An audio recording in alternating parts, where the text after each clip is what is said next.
Young's double slit experiment. और ये actually क्या है? Interference of light. लाइट का इंटरफेरेंस, और इस इंटरफेरेंस से क्या होता है। इससे पहले हम थोड़ी सी बात समझ लें कि अगर आपके पास दो सोर्सेज हैं S1 और S2, इन दोनों सोर्स से लाइट रे चलती है और यहाँ मिलती है, तो यहाँ जो आपका नेट एम्पलीट्यूड है, नेट एम्पलीट्यूड, वो नेट एम्पलीट्यूड कितना होता है? Square root of A1 square plus A2 square plus twice A1 A2 cos phi. मतलब नेट एम्पलीट्यूड किस किस पर डिपेंड है? दोनों सुपर इम्पोजिंग वेव्स के अपने अपने एम्पलीट्यूड पर भी, प्लस इस बात पर भी डिपेंड है कि वो एक दूसरे के साथ कितने फेस डिफरेंस में इंटरसेक्ट कर रही है, एक दूसरे को कितने फेस डिफरेंस पर एक दूसरे से वो इंटरफियर कर रही है। ठीक है, तो अगर यहाँ आपका A1 और A2 इक्वल हो A के, तो फिर A कितना बन जाता है? नेट एम्पलीट्यूड बन जाएगा आपका 2A square plus 2A square cos five. ये बनेगा आपका ए क्योंकि ए स्क्वायर कॉमन है, बाहर आ गया, स्क्वायर रूट के 2 1 प्लस कॉस फाइव। समझ गए? दोनों एम्पलीट्यूड सेम है अगर तो। अच्छा, रिजल्टेंट इंटेंसिटी कितनी होती है यहाँ पर? रिजल्टेंट इंटेंसिटी होती I1 plus I2 plus 2 root I1 I2 cos phi. अगर आपके एम्पलीट्यूड A1 और A2 दोनों इक्वल है, तो इसका मतलब I1 और I2 भी आपकी इक्वल होगी, जिसे हम I से रिप्रेजेंट करेंगे। ठीक है, तो नेट इंटेंसिटी यहाँ पर I dash is equal to क्या बनेगा? ये 2I plus 2 root I cos phi. और I dash is equal to कितना बन जाएगा? सर रूट आई नहीं आई बनेगा। सर आई बन जाएगा। आई स्क्वायर होगा ना ये, तो 2I यहाँ से कॉमन आएगा, 1 प्लस कॉस फाइव। ठीक है, मतलब इंटेंसिटी दोनों की, सुपर इम्पोजिंग वेव्स की इंटेंसिटी पर भी डिपेंड है, उनके बीच में फेज डिफरेंस पर भी डिपेंड है, ये बात ध्यान रखना है। अब इसमें से कुछ कंडीशन ले लेते हैं। क्या? When super impose in same phase. Same phase का मतलब फाई डिफरेंस, फाई कितनी, फाई की वैल्यू कितनी होगी? फाई की वैल्यू या तो 0 हो, या 2 पाई हो, या मतलब 4 पाई हो, मतलब 2n pi. Here n is equal to 0 1 2 3 and so on. तो उस केस में जो रिजल्टेंट एम्पलीट्यूड है, कॉस फाई की वैल्यू कितनी बनेगी? इसकी 1 बन जाएगी। कॉस 0 के लिए भी 1, कॉस 2 पाई के लिए भी 1, कॉस 4 पाई के लिए भी 1।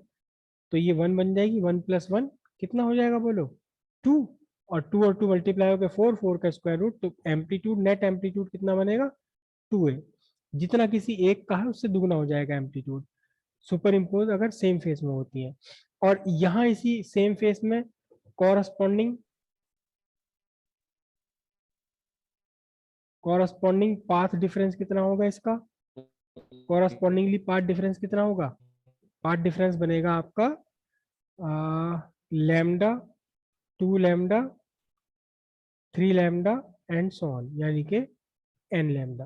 तो दो वेव अगर n लैम्डा से पाथ डिफरेंस से मिल रही है तो भी हम कहेंगे सेम फेस में, और दो वेव अगर 2n पाई के फेस डिफरेंस पर मिल रही तो भी हम कहेंगे दोनों के दोनों सेम फेस में मिल करते हैं।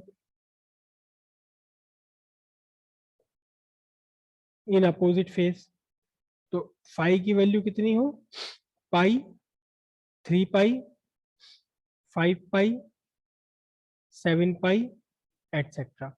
मतलब 5 फेज डिफरेंस 5 होना चाहिए आपका, 2n+1 पाई। लेकिन यहाँ n की वैल्यू स्टार्ट हो रही है कहाँ से? 1 से।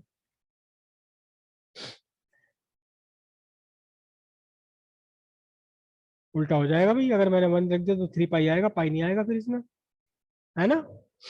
0 से स्टार्ट होती है। जीरो। नहीं 0 से स्टार्ट नहीं होता, क्योंकि जीरो पोजीशन पर तो पहले ही वो बन गया ना सर तो मैक्सिमम। 2n-1 पाई भी तो होता है। 2n minus yes one. Sir. ठीक है, तो अब n की वैल्यू रख करके आ जाएगी। और कॉरेस्पॉन्डिंगली जो पाथ डिफरेंस है, ये तो डेल्टा फाई है फेज डिफरेंस, और पाथ डिफरेंस डेल्टा एक्स होता है λ/2 या 3 λ/2 या 5 λ/2 एंड सो ऑन। यानी आधा लैम्डा, 1.5 लैम्डा, 2.5 लैम्डा पर अगर आते हैं तो कितना बनेगा ये बनेगा आपका 2n-1/2 lambda.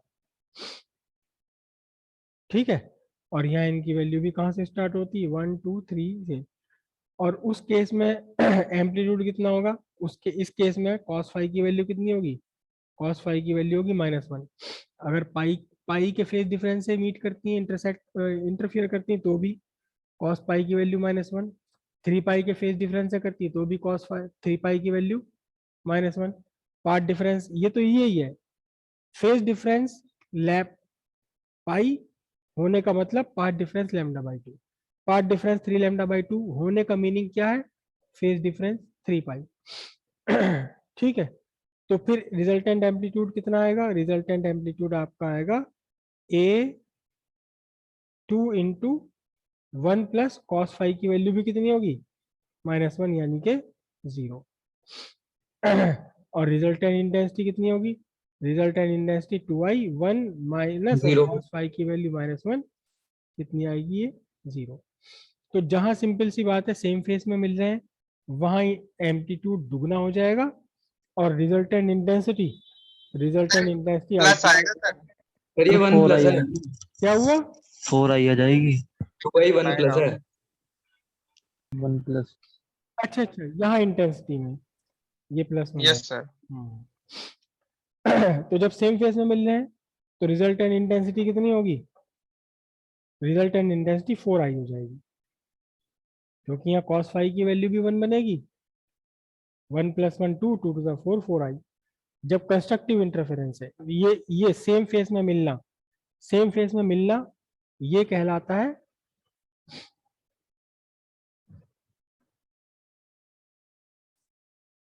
Interference in same face. का मतलब है कंस्ट्रक्टिव इंटरफेरेंस, है ना। यहाँ इंटेंसिटी 0, एम्पलीट्यूड भी 0। जब अपोजिट फेस में मिलते हैं, दो दो वेव्स एक दूसरे को अपोजिट वेव में मिल रही हैं, तो opposite wave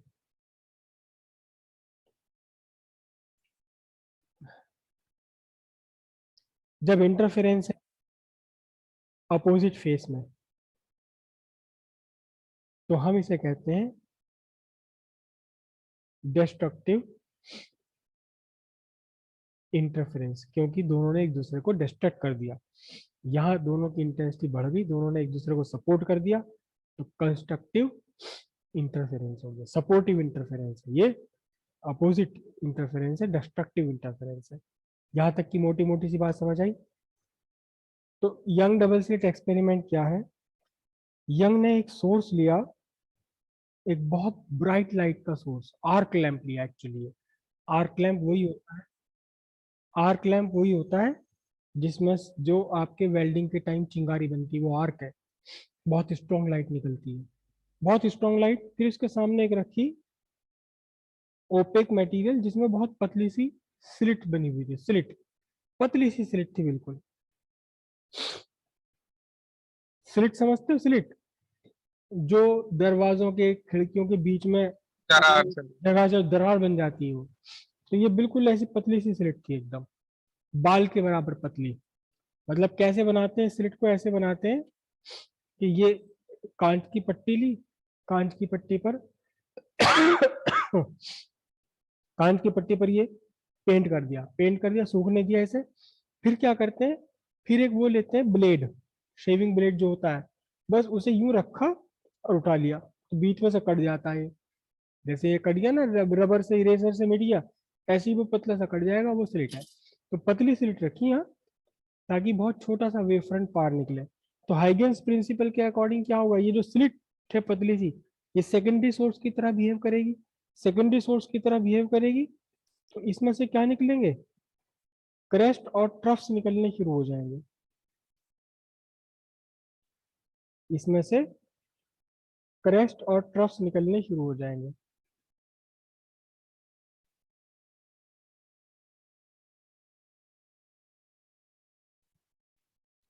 sir secondary source की तरह कैसे सर?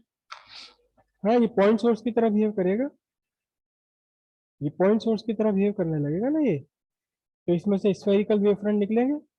बहुत पतली स्लिट है ना ये ऐसे क्रेस्ट और ट्रफ यहाँ से निकलने शुरू हो जाएंगे इसमें से। ठीक है, कलर आपको डिफरेंशिएट हो रहा है क्या?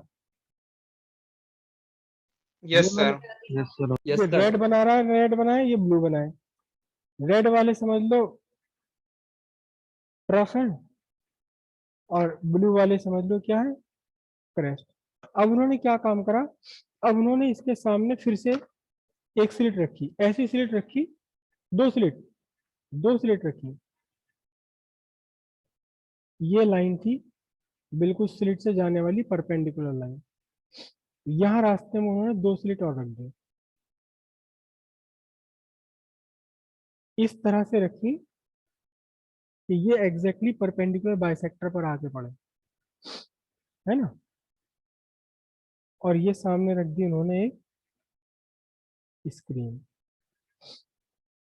तो देखो क्या होगा कि जैसे ये वाला क्रेस्ट है, ये दोनों स्लिट पर एक साथ पहुंचेगा, क्योंकि दोनों स्लिट्स की डिस्टेंस एस से ये डिस्टेंस दोनों की सेम है। तो जब ये क्रेस्ट यहाँ पहुंचेगा, यही क्रेस्ट यहाँ ही पहुंचेगा, फिर आगे बढ़ता हुआ ये ट्रफ जब पहुंचेगा पहली स्लिट पर, ये दूसरी पर पहुंचेगा। ये स्लिट्स हैं S1 और S2। तो अब क्या हुआ, अब फिर से स्लिट्स S1 और S2 भी सेकेंडरी सोर्स की तरह से बिहेव करना शुरू कर देंगी। ये भी सेकेंडरी सोर्स बन गई, कौन, स्लिट S2 और S1। इन्होंने भी अपने अंदर से क्या, सेकेंडरी वेवलेट्स निकालनी शुरू कर दी। कैसी होगी सेकेंडरी वेवलेट, वो होंगी स्फेरिकल, क्योंकि बहुत पतली स्लिट है, तो ये पॉइंट सोर्स की तरह से काम करते करते क्या होंगे, स्फेरिकल वेव फ्रंट यहाँ से निकलने लगेंगे।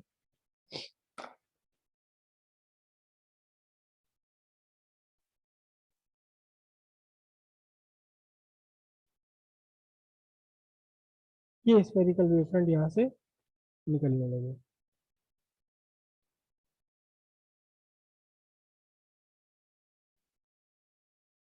थोड़ा कंजस्टेड डायग्राम होता है। अगर आप इस वाली लाइन पर देखो, जो सेंट्रल लाइन है, यहाँ देखो ध्यान से, ये ब्लू से ब्लू मीट कर रही है, क्रेस्ट से क्रेस्ट, या रेड से रेड मीट कर रहा है, ट्रफ से ट्रफ। फिर यहाँ इस पॉइंट पे देखोगे तो ये ब्लू और ये ब्लू मीट करनी, क्रेस्ट से क्रेस्ट। इस वाले पॉइंट पर क्रेस्ट से क्रेस्ट और ट्रफ से ट्रफ ही मीट करेगा, तो यहाँ क्या बनेगा, यहाँ इंटेंसिटी आपकी मैक्सिमम हो जाएगी, सेम फेस में है दोनों के दोनों। यहाँ बनेगा क्या, यहाँ बनेगा मैक्सिमम। क्या बनेगा यहाँ, मैक्सिमम। मतलब क्या हुआ कि इस लाइन के चारों तरफ यहाँ पर क्या बनेगी, एक ब्राइट लाइट आएगी, क्योंकि उसकी इंटेंसिटी 4 गुना होगी, 4i हो जाएगी। किसके कंपैरिजन में, किसी एक स्लिट से जो बनती है उससे 4 गुनी। लेकिन अगर आप दूसरी कंडीशन देखो जरा ध्यान से, ये देखो ध्यान से, ये पॉइंट ऐसा जहां एक ब्लू और एक रेड मिल रहा है, ये पॉइंट ऐसा जहां एक ब्लू मिल रहा है दूसरा रेड मिल रहा है, तो इन पॉइंट्स को मिलाते हुए एक लाइन ये जो बनेगी, इस पर आपका अपोजिट फेस में होंगे, एक का क्रेस्ट है तो दूसरे का ट्रफ है, तो यहाँ क्या बन जाएगा, यहाँ आपको अंधेरा मिलेगा, इंटेंसिटी 0 होगी।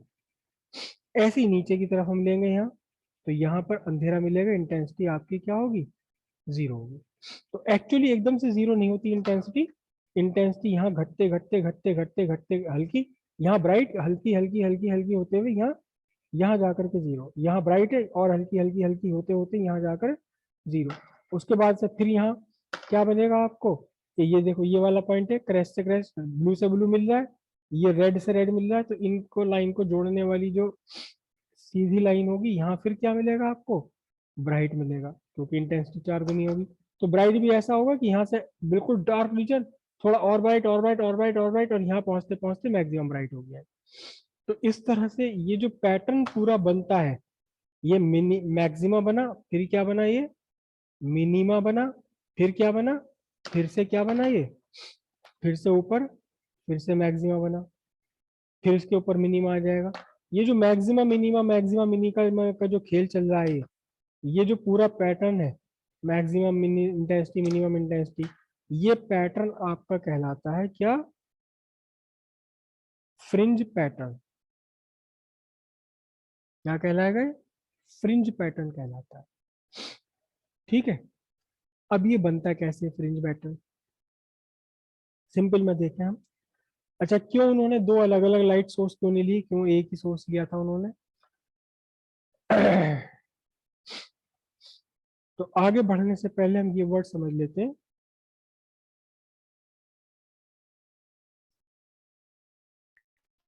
Coherent source. देखो यहाँ कंसेप्ट है कोहेरेंट सोर्स। अभी हमने कहा कि कहीं भी किसी भी पॉइंट पर रिजल्टेंट एम्पलीट्यूड ये है,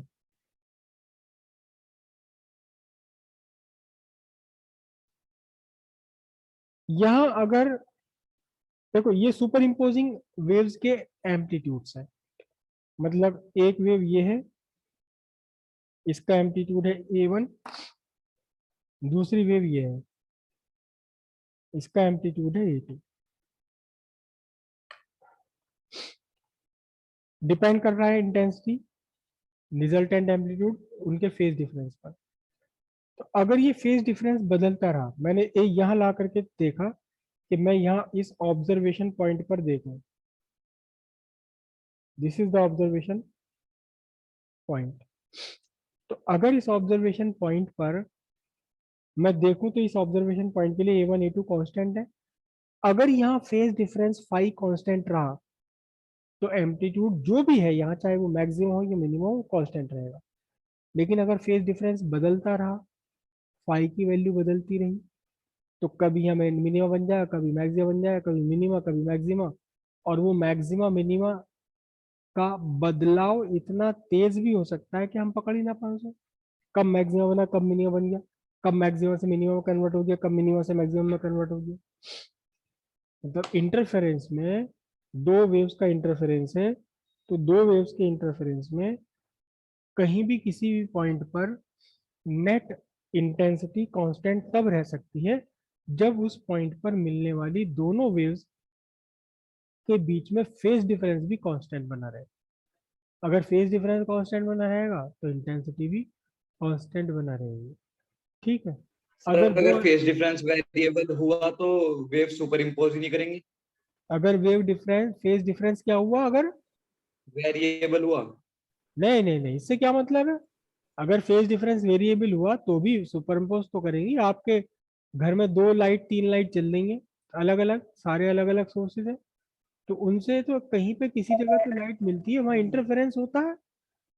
वो इंटरफेरेंस सस्टेन नहीं रहता, सस्टेन वर्ड समझो आप, सस्टेन नहीं रहता। मतलब जहां मैक्सिमम बन रहा है वहां हमेशा मैक्सिमम नहीं बना रहेगा, जहां मिनिमा बन रहा है वहां हमेशा मिनिमा नहीं बना रहेगा, वो बदलता रहेगा एक ही पॉइंट पर, कभी तो मैक्सिमा कभी मिनिमा। यहाँ इसी पॉइंट पर अभी फेज डिफरेंस कंस्ट्रक्टिव इंटरफेरेंस के लिए था तो मैक्सिमम बन गया, कुछ देर बाद, कुछ पल के बाद, मोमेंट के बाद फेज डिफरेंस बदल के बन गया डिस्ट्रक्टिव वाला, तो यहाँ क्या होगा, या डिस्ट्रक्टिव इंटरफेरेंस हो जाएगा, मिनिमा बन जाएगा। एक ही पोजीशन पर, एक ही ऑब्जर्वेशन पॉइंट पर कभी मिनिमा कभी मैक्सिमम बनता रहेगा।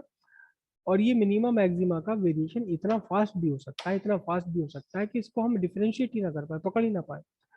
तो हमारे रूम में जब दो या तीन चार बल्ब जल रहे हैं, एक इधर एक इधर, तो उनसे मिलने वाली लाइट रेज का इंटरफेरेंस हो रहा है, हर जगह हो रहा है, हर पॉइंट पर हो रहा है। आपके आंख में जा रही है तो उस पर भी हो रहा है, वहां भी हो रहा है, लेकिन उनसे निकलने वाली लाइट आइडेंटिकल नहीं है, उन लाइट्स के बीच का फेज डिफरेंस कांस्टेंट नहीं है।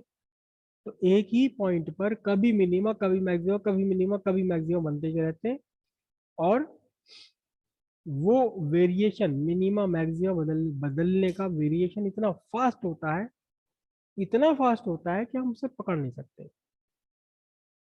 तब इंटरफेरेंस तो है, लेकिन वो सस्टेन्ड नहीं है, सस्टेन्ड नहीं है, सस्टेन नहीं कर पा रहा। एक जगह जहां जैसा वैसा ही बना नहीं रह पा रहा, वो बदलता चला जा रहा है। ठीक है, तो इस कंडीशन से बचने के लिए देखो, दो अलग अलग इंडिपेंडेंट अगर सोर्स है, वो कभी भी आपस में एक दूसरे के साथ कांस्टेंट फेज डिफरेंस वाली लाइट एमिट नहीं कर सकते, कोहेरेंट नहीं हो सकते। क्यों? क्योंकि अगर आप छोटी सी मोमबत्ती की लौ भी ले लें, तो उसमें भी लाखों करोड़ों एटम्स होते हैं जो अपने अंदर से लाइट निकालते हैं, सब के सब इंडिविजुअल निकालते हैं, इंडिपेंडेंट निकालते हैं, किसी को कोई दूसरे से कोई मतलब नहीं। और लाइट कैसे निकलती है कि जब कोई एटम एक्साइट होता है, उसका इलेक्ट्रॉन हाई एनर्जी लेवल पर गया, वहां से लौटा, तो निकालता लाइट। अब करोड़ों एटम है, किसी का इलेक्ट्रॉन अभी ऊपर जा रहा है, किसी का बीच रास्ते में, किसी का नीचे आ गया, हर एटम अपने अपने अंदर से अपनी इंडिविजुअल लाइट निकाल रहा है, दूसरे एटम क्या कर रहे हैं उससे कोई मतलब नहीं है। तो इसलिए एक छोटा सा, एक मोमबत्ती की लौ भी, लौ के भी सारे पार्टिकल एक साथ एक जैसी वेव नहीं निकाल सकते। तो बड़े सोर्स की तो बात ही अलग है। हाँ, एक सोर्स ऐसा होता है जिसमें से सारे पार्टिकल एक साथ एक ही फेस डिफरेंस पर, एक ही फेस में एक ही फेस में वेव एमिट करते हैं। और वो है लेजर, क्योंकि वहाँ लाइट को प्रोड्यूस करने का एक खास तरीका होता है, स्टिमुलस से प्रोड्यूस करते हैं। फिलहाल हम इतनी गहराई में नहीं आ रहे, लेकिन लेजर के अलावा, लेजर या मेजर दो तरह के सोर्स होते हैं, इनके अलावा तो जितने भी नॉर्मल सोर्स हैं, वो कोई भी दो सोर्स एक दूसरे के साथ कोहेरेंट नहीं हो सकता। कोहेरेंट का मतलब ऐसे दो सोर्स जिनसे निकलने वाली दो अलग अलग वेव्स के बीच का फेज डिफरेंस कांस्टेंट है। फेज डिफरेंस जीरो नहीं, what ever be the phase difference, ये फेज डिफरेंस कांस्टेंट बना रहे। तो दो इंडिपेंडेंट सोर्स नहीं हो सकते ऐसे। तो फिर यंग ने क्या काम करा कि उसने एक सोर्स को बाइफरकेट करके दो सोर्स बना लिए। यहाँ पहले बिल्कुल एक सोर्स लिया पॉइंट जैसा, पतली सी स्लिट, ताकि इसमें से स्फेरिकल वेव फ्रंट निकले, सोर्स पॉइंट सोर्स बन जाए। फिर इस सोर्स के आगे दो स्लिट रख दी, तो ये भी दो सोर्स बन गए। लेकिन हुआ क्या कि जब पहली स्लिट पर क्रेस्ट पहुंच रहा था, तो दूसरी स्लिट पर भी क्रेस्ट ही पहुंचा। जब पहली स्लिट से क्रेस्ट निकल रहा था, तो दूसरी स्लिट से भी क्रेस्ट निकला। दोनों के बीच में फेज डिफरेंस कितना? जीरो। जब पहली स्लिट से ट्रफ निकल रहा, तो दूसरी स्लिट से भी उस टाइम में ट्रफ निकल रहा, दोनों के बीच फेज डिफरेंस जीरो। तो बाय द वे, यहाँ ये जो फेज डिफरेंस था S1 S2 चलने वाली लाइट का, ये कांस्टेंट भी है, ये जीरो भी है। जीरो होना जरूरी नहीं है जबकि। तो कोहेरेंट सोर्स क्या होते हैं? कोहेरेंट सोर्स ऐसे दो सोर्स होते हैं जिनसे चलने वाली लाइट के बीच में फेज डिफरेंस क्या बना रहे? कांस्टेंट बना रहे हैं, जीरो नहीं, कांस्टेंट बना रहे हैं। जो भी है, अगर जीरो है तो जीरो का जीरो बना रहा है। फेज डिफरेंस अगर पाई है तो पाई का पाई बना रहा है। फेज डिफरेंस अगर टू पाई है तो टू पाई का टू पाई बना रहा है। फेज डिफरेंस ना बदले, जो भी है वही मेंटेन रहे, मतलब फेज डिफरेंस कांस्टेंट रहे। ठीक है जी, ये हो गया कोहेरेंट सोर्स। तो यहाँ ये कोहेरेंट सोर्स थे, हो क्या रहा था? यहाँ मैक्सिमा क्यों बन रहा था? यहाँ मैक्सिमा इसलिए बन रहा था कि ये सोर्स S1, ये सोर्स S2, और इनके ठीक परपेंडिकुलर बाइसेक्टर पर ये पॉइंट है C। तो जितना पाथ चलना पड़ा इस वाली वेव को, उतना ही रास्ता तय करना पड़ा इस वाली वेव को। मतलब पाथ डिफरेंस डेल्टा एक्स कितना है? जीरो। कॉरस्पॉन्डिंगली इन दोनों के बीच फेज डिफरेंस भी कितना हो गया? जीरो। तो सेंटर पर पहुंचने वाली दोनों लाइट रेज जो S1 से S2 से थी, they have to travel the same distance, and hence path difference zero, path difference correspondingly phase difference भी जीरो। तो यहाँ मिनिमम मैक्सिमम बन गया। यहाँ क्या हो रहा था? मिनिमम जहाँ बन रहा था, वहां क्या कंडीशन आ रही थी? ये S1 और ये S2, वो सेंटर पर नहीं है, परपेंडिकुलर बाइसेक्टर पर नहीं है, यहाँ है पॉइंट। अब देखिएगा, कोशिश करूंगा मैं बनाने की, हालांकि बनता नहीं है।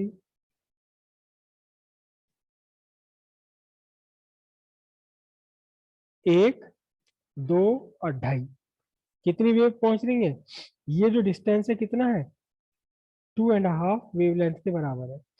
पता चला नीचे से जो डिस्टेंस पड़ रहा है 3 वेवलेंथ के बराबर पड़ रहा है।